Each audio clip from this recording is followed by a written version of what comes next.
부산지인 믿음의 가족 여러분, 오늘도 주님의 말씀 안에서 참 회복을 경험하는 복된 하루가 되시기를 바랍니다. 오늘 말씀은 여호수아서 16장 1절에서 17장 6절까지 말씀입니다.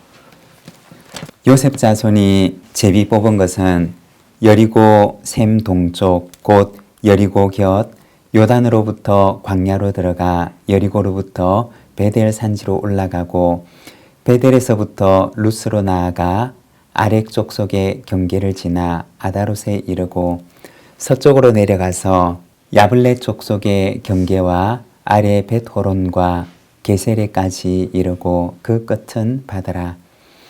요셉의 자손 므낫세와 에브라임이 그들의 기업을 받았더라. 에브라임 자손이 그들의 가족대로 받은 지역은 이러하니라. 그들의 기업의 경계는 동쪽으로 아다롯 앗달에서 윗 벳호론에 이르고 또 서쪽으로 나아가 북쪽 믹므다에 이르고 동쪽으로 돌아 다하낫 실로에 이르러 야노아 동쪽을 지나고 야노아에서부터 아도롯과 나아라로 내려가 여리고를 만나서 요단으로 나아가고 또 답부아에서부터 서쪽으로 지나서 가나신에 이르나니 그 끝은 바다라. 에브라임 자손의 지파가 그들의 가족대로 받은 기업이 이러하였고 그 외 므낫세 자손의 기업에서 에브라임 자손을 위하여 구분한 모든 성읍과 그 마을들도 있었더라. 그들이 게셀에 거주하는 가나안 족속을 쫓아내지 아니하였으므로 가나안 족속이 오늘까지 에브라임 가운데 거주하며 노역하는 종이 되니라. 므낫세 지파를 위하여 제비 뽑은 것은 이러하니라. 므낫세는 요셉의 장자였고 므낫세의 장자 마길은 길르앗의 아버지라. 그는 용사였기 때문에 길르앗과 바산을 받았으므로 므낫세의 남은 자손을 위하여 그들의 가족대로 제비를 뽑았는데 그들은 곧 아비에셀의 가족과 헬렉의 자손과 아스리엘의 자손과 세겜의 자손과 헤벨의 자손과 스미다의 자손이니 그들의 가족대로 요셉의 아들 므낫세의 남은 자손들이며 헤벨의 아들 길르앗의 손자 마길의 증손 므낫세의 현손 슬로보앗은 아들이 없고 딸뿐이요 그 딸들의 이름은 말라와 노아와 호글라와 밀가와 디르사라.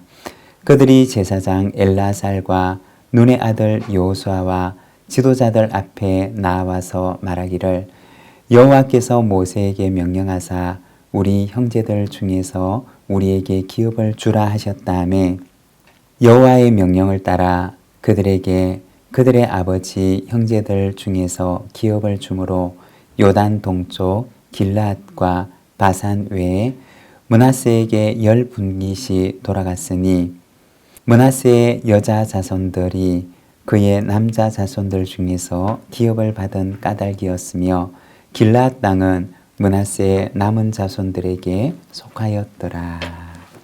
아멘. 오늘 우리가 함께 읽은 말씀에서는 요셉 자손들이 땅을 분배받는 것을 보여줍니다. 4절의 말씀입니다. 요셉의 자손 므낫세와 에브라임이 그들의 기업을 받았더라.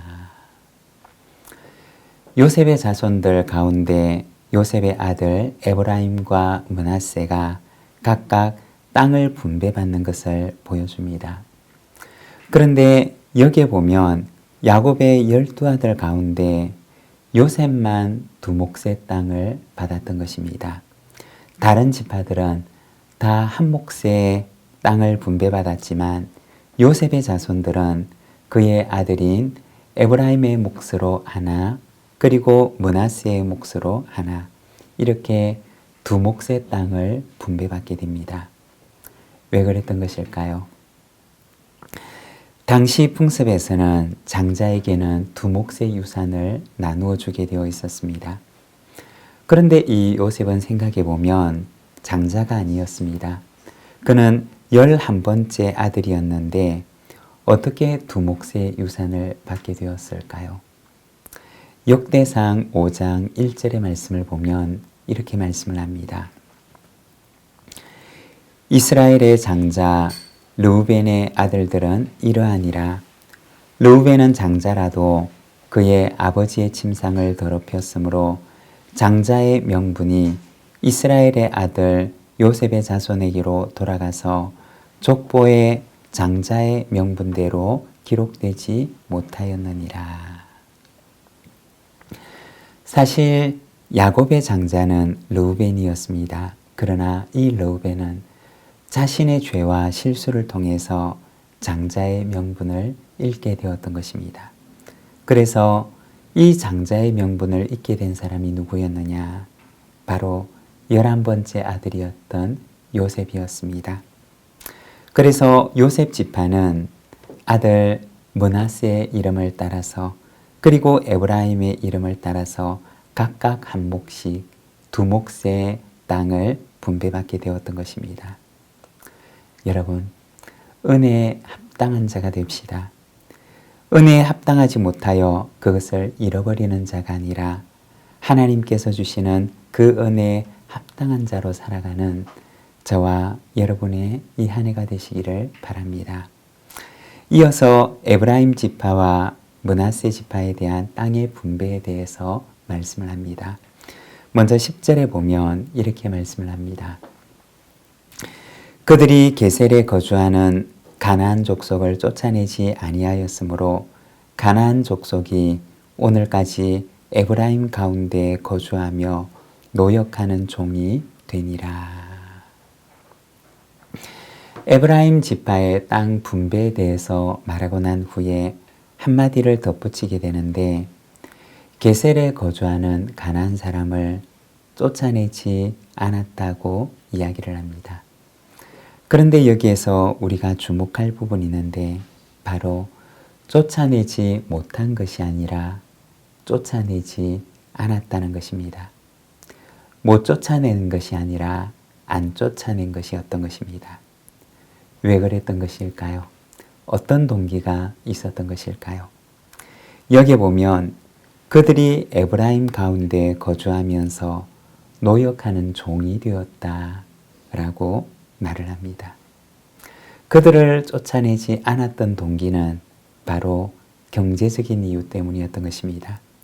쫓아내는 것보다 그들을 이 땅에 그대로 살게 하면서 조공을 바치게 하거나 이들을 통해서 경제적인 이익을 누리기를 원했던 것입니다.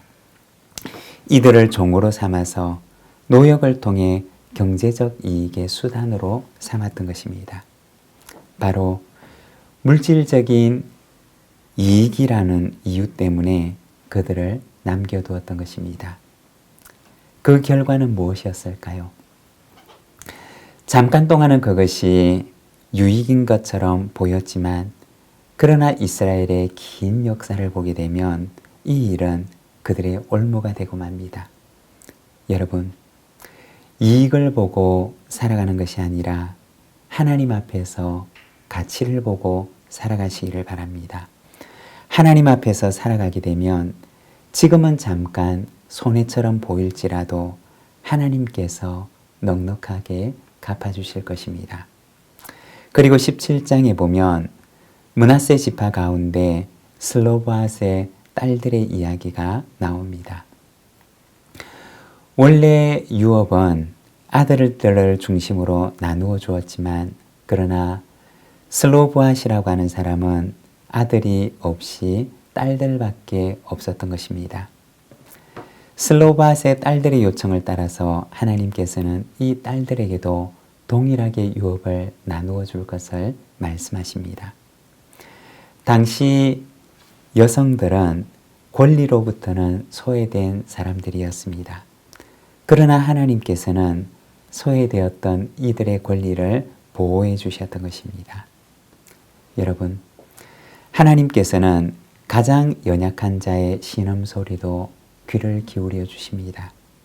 오늘도 우리의 소리에 귀를 기울여 주시는 주님을 바라보며 나의 모든 것들을 주님께 아뢰고 그리고 나를 기다리시는 주님의 그 십자가 앞으로 나아가는 우리 믿음의 가족들이 되시기를 바랍니다. 기도하겠습니다. 하나님 아버지, 은혜를 감사합니다. 오늘 우리가 주님의 말씀을 바라봅니다. 이익 때문에 가나안 사람들을 쫓아내지 아니하였던 에브라임 사람들을 바라봅니다.